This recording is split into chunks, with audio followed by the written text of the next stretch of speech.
Se comienza la sesión haciendo un breve repaso de los aspectos revisados durante la sesión anterior. Se enfatizan el concepto de cultura y la teoría de los sistemas ecológicos. Se subraya que el concepto de cultura es polisémico, o bien que es un concepto que interseca con varias categorías. La cultura como forma de vida, como interpretación del mundo, como técnica, como recurso, como conjunto de creencias de individuos y grupos, etc. Se realiza una precisión. El concepto de cultura abarca las diferentes maneras de entender la palabra. En su extensión caben todas las acepciones mencionadas, a la vez que ninguna de estas, por sí sola, puede agotar el concepto de cultura, o lo que es lo mismo decir, que el concepto de cultura no se reduce a alguna de las acepciones. En el caso de Bronfenbrenner, se reconoce su originalidad y la genialidad de asociar una lectura tan compleja y sistemática del entorno con las matrioscas, las tradicionales muñecas rusas ensambladas unas dentro de otras. Las matrioscas desde un punto de vista cenital pueden observarse como colocadas en círculos concéntricos. La idea es que también en círculos concéntricos es como se puede analizar el entorno. Lo que Bronfenbrenner de entrada aporta es una herramienta conceptual para investigar y conocer el entorno, que se encuentra organizado en diferentes niveles, interno primero, segundo y tercero, y las relaciones entre ellos. Las relaciones entre los niveles se clasifican bajo el nombre de sistema.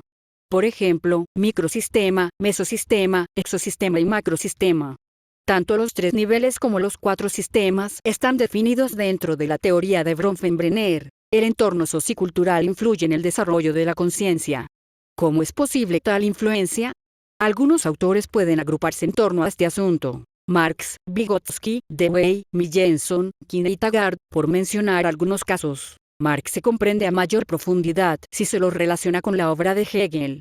Esto es así porque, tanto Marx como Hegel abordan el tema del desarrollo del pensamiento en relación con el devenir histórico. Hegel desde la perspectiva de Marx afirma que el proceso de vida del cerebro humano, por ejemplo, el proceso de pensamiento que bajo el nombre de idea él transforma en un sujeto independiente, es el demiurgo del mundo real, y el mundo real es solo la forma fenoménica externa de la idea. La diferencia se puede subrayar como el mismo Marx apunta. Conmigo, la idea no es más que el mundo material reflejado por la mente humana y traducido en formas de pensamiento. Esta intuición de Marx tendrá eco en la postura de Vygotsky acerca del desarrollo de la conciencia. Ahora mismo se hará referencia a esta y otras posturas pertinentes, para luego retomar el curso de la exposición sobre la relación entre Hegel y Marx. Una introducción a la postura de Vygotsky en torno al tema en turno puede realizarse a través del concepto de internalización o interiorización. Este concepto puede entenderse en el sentido de que algunas actividades que son inicialmente externas se reconstruyen y ocurren internamente. Un ejemplo de este tipo es la adquisición, uso y desarrollo del lenguaje, pues inicialmente se trata de un suceso que se da fuera y de forma anterior a la conciencia del niño. El lenguaje ya existía mucho antes de que el niño naciera. El contexto sociocultural en el que el niño nace le proporciona una lengua materna, la lengua que hablamos, en la que nos bañamos al nacer, la lengua que nos rodea en casa, en familia. Ya desde el vientre materno escuchamos sonidos que crean un largo acostumbramiento y forman una secuencia con las canciones que nos cantan para hacernos dormir cuando somos bebés y, luego, con las historias que nos cuentan. Esa es la singularidad de la lengua materna Cassin. 20, 14, 11. El desarrollo cognitivo implica la interacción entre el niño y su entorno. Un entorno dinámico que constantemente cuestiona al niño, le instiga a contestar, a actuar en función de los requerimientos del contexto ecológico, que le proporciona situaciones a las cuales responder ya sea mediante la toma de una decisión, mediante el recurso de la planificación o resolución de problemas, o bien a través de algún gesto desproporcionado para la mirada adulta, mirada que se caracteriza por haber ya interiorizado los procesos y recursos cognitivos que resultan naturales al sistema ecológico. Tomar decisiones y planificar acciones que conduzcan a la resolución de un problema es algo que los niños pueden hacer con mayor o menor grado de pericia. ¿Cuál sería la hipótesis al respecto si se considera la perspectiva de Vygotsky? El grado de pericia en cada uno de sus apartados es proporcional al desarrollo de los procesos cognitivos, y este es relativo a la interiorización de procesos externos, sociales, de comunicación, interacción y actividad humana. Otro de los autores que resulta importante mencionar es John Dewey, pues este también reconoce que los hábitos siempre requieren el apoyo de las condiciones circundantes. Sin adquirir el lenguaje que se maneja en su entorno, la capacidad del niño de comunicar sus necesidades y comprender las necesidades de los demás se ve comprometida. Ser capaz de comunicar y comprender tales necesidades es condición para el desenvolvimiento satisfactorio del niño en la sociedad, o lo que es lo mismo, empleando los términos a los que nos hemos acercado. Para que el niño se desenvuelva de manera integral en los diferentes sistemas ecológicos de su entorno, se requiere una serie de condiciones, entre las cuales se enfatiza la comprensión y la expresión del niño en su lengua materna. ¿De qué manera se adquiere la lengua materna? Hay que pensarlo un momento. Bronfenbrenner da la herramienta para analizar el contexto sociocultural. Sistemas ecológicos. Los sistemas ecológicos son dinámicos y están sujetos al devenir histórico. Marx. El flujo va más o menos así. Devenir histórico, condiciones materiales, sistema ecológico, contexto sociocultural, más internalización. Sistema ecológico más internalización igual desarrollo cultural del niño. La cuestión de cómo ocurre la interiorización equivale a preguntar de qué manera los procesos externos se instalan en la cognición del niño, o bien de qué forma la conducta se adapta al entorno. De acuerdo con J.R. Williamson, a partir de la propuesta mecanicista de René Descartes, se establecieron dos formas de estudiar la conducta. Una forma naturalista en la que las causas de la conducta se encuentran en el ambiente, y otra forma, mentalista, en la cual las causas de la conducta residen en el plano no físico del alma. Con el devenir histórico y junto a la necesidad humana de conocimiento, se puede mencionar que las dos vías de investigación que se establecen con el dualismo cartesiano tienen ecos hasta la época contemporánea. Así, es posible hablar, por ejemplo, de posturas conductistas o behavioristas en psicología, que explican la adaptación de la conducta del niño en términos de refuerzo, castigo y extinción. Al igual que se puede hablar de perspectivas donde la misma conducta se explica con base en la dimensión cognitiva. En el primero de los casos se puede ofrecer como ejemplo la postura de Willard Quine en torno a la adquisición del lenguaje, y con esto hay que tomar en cuenta que desde la perspectiva de Quine el lenguaje no es algo que ya se trae o algo innato, como propondría Chomsky en su teoría de la gramática generativa. Para Quine, el lenguaje es una forma de conducta que se aprende con base en los mecanismos descritos por el análisis de la conducta. Como ejemplo proporciona el aprendizaje del significado de las palabras a partir de la ostensión del objeto y de su asociación con sonidos y símbolos. Esta postura ha sido criticada por ignorar los procesos mentales o cognitivos que pudieran estar asociados o bien que pudieran subyacer a la conducta.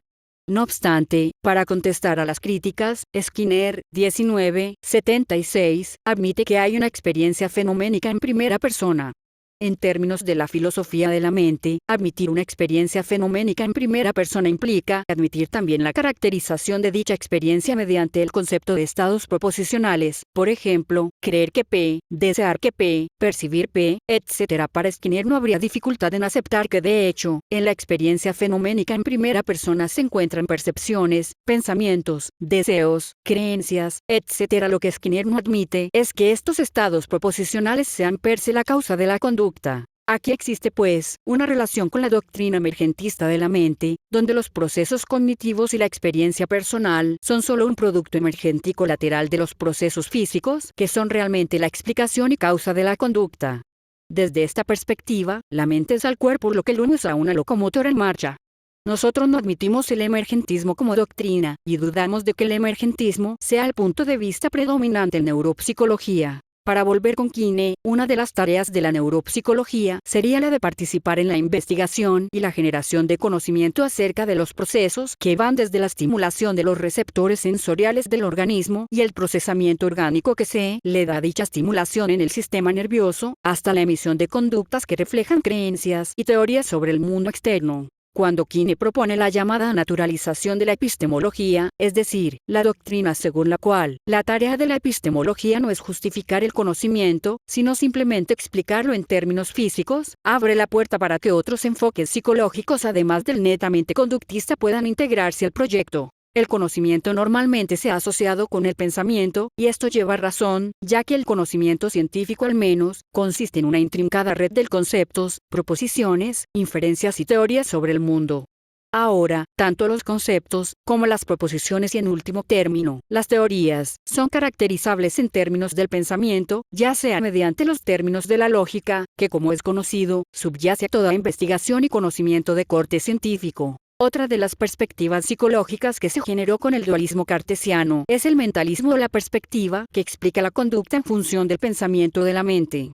En su acepción más contemporánea el mentalismo también se puede entender en términos de psicología de las facultades. En realidad el término de psicología de las facultades engloba diferentes escuelas en psicología. Lo que hace que todas ellas queden subsumidas en dicho concepto es que todas parten de la premisa de que hay de hecho facultades cognitivas cuyo funcionamiento explica la adaptación de la conducta al entorno. Entendiendo la intención de este concepto, puedes mostrar ejemplos de su extensión. Una postura acerca de la relación entre el sistema ecológico y el desarrollo de la cognición se inscribe a la psicología de las facultades cuando aborda dicha relación en términos de funciones cognitivas, funciones ejecutivas, módulos mentales, unidades funcionales, etc. Desde la neuropsicología, que forma parte de dicha categoría, se puede hablar de dos formas de estudiar la cognición. La neuropsicología histórico-cultural iniciada por Vygotsky y desarrollada por Luria, y la neuropsicología cognitiva que puede asociarse con autores como Steven Pinker y Henry Fodor. Si bien ambos enfoques neuropsicológicos estudian los procesos cognitivos, cada uno tiene su forma particular de estudiarlos. La neuropsicología histórico-cultural incluye definiciones en torno a las facultades con las que opera la mente, y explica su funcionamiento en términos de factores neuropsicológicos y unidades funcionales del encéfalo. Por otra parte, la neuropsicología cognitiva realiza hipótesis sobre el funcionamiento de la mente en términos de una arquitectura que incluye transductores, sistemas de entrada, procesadores centrales, y sistemas motores, al menos si se sigue a Fodor. Este punto de vista se asocia con las explicaciones del funcionamiento de la mente en términos de redes neuronales. Estas redes se organizan en diversos ámbitos y cumplen funciones en cada uno de los niveles del aparato conceptual con el que se representa la cognición.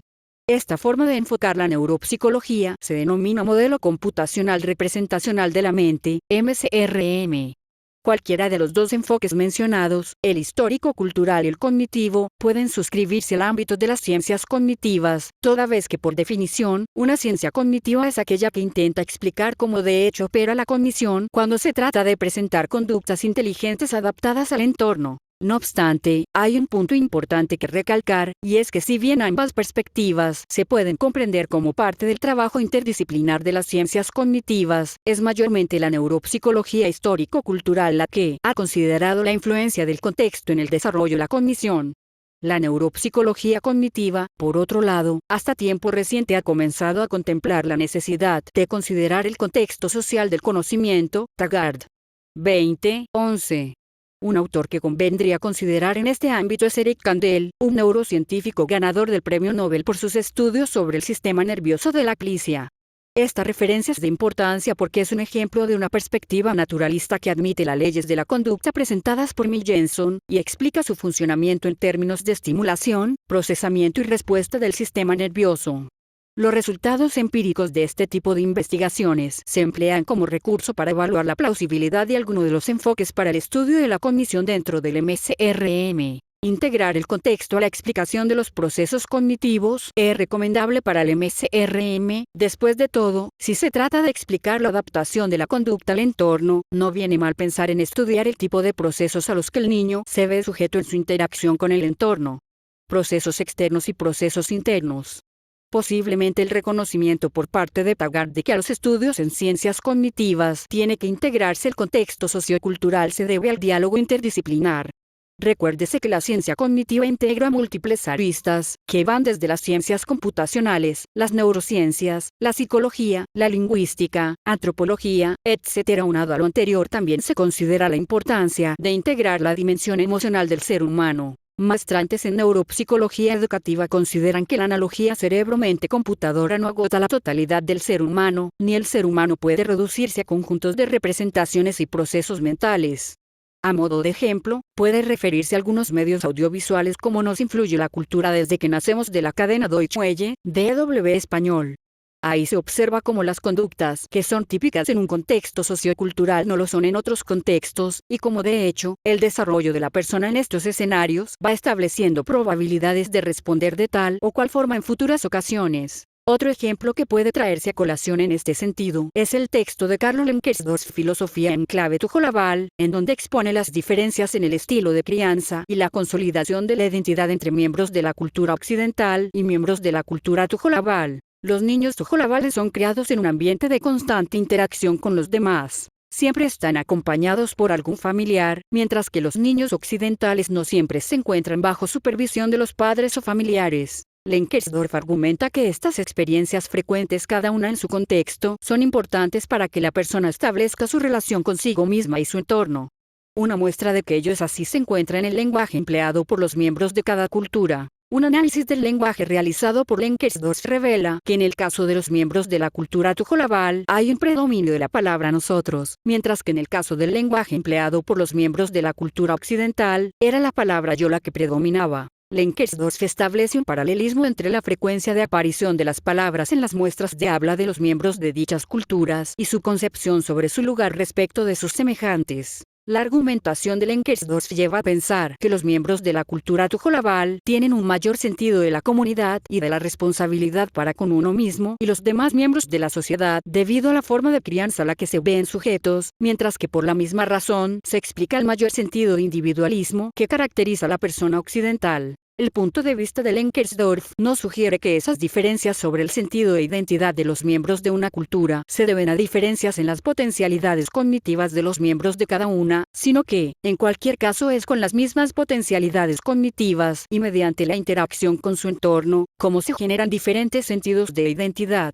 En algunos casos la primacía de la comunidad, en otros casos, la primacía individual. A modo de conclusión, se puede decir que el concepto de cultura involucra diferentes aristas, cada una de las cuales, por sí sola no agota el concepto de cultura, pero sin las cuales, también podría comprenderse a cabalidad. Ahora, esos diferentes aspectos o matices de la cultura pueden enmarcarse en términos de sistemas ecológicos. La teoría de los sistemas ecológicos permite analizar el contexto sociocultural e histórico en diferentes niveles y relaciones. La teoría de los sistemas ecológicos reconoce la influencia del entorno en el desarrollo de la conciencia del niño. Otros autores que resulta pertinente considerar a fin de comprender a mayor profundidad las implicaciones de la teoría de Bronfenbrenner forman parte de los antecedentes y el desarrollo de las dos perspectivas dominantes en neuropsicología, histórico-cultural y cognitiva. La relación entre el entorno y el desarrollo de la conciencia tiene diferentes explicaciones de acuerdo con el enfoque desde el cual se aborda. Desde un enfoque netamente conductual se habla de estímulos, respuestas y consecuencias, mientras que desde un enfoque cognitivo se habla acerca de representaciones y procesos computacionales cerebrales mentales.